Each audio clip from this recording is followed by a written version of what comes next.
Ja me lähtivät radalle sitten tämän luokan viimeisen parina. Penni ja Tanja. 3 ratavirhettä, suoritusaika 44.80.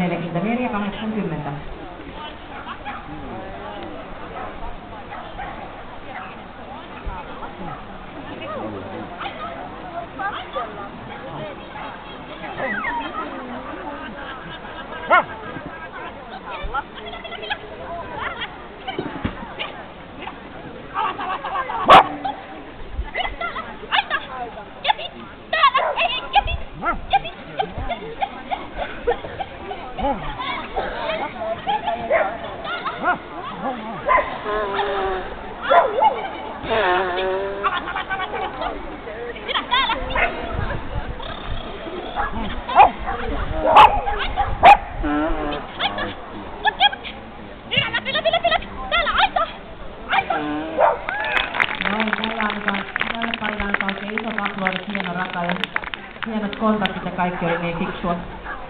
Hyvän näköistä. Ei tule Kari enää enempää.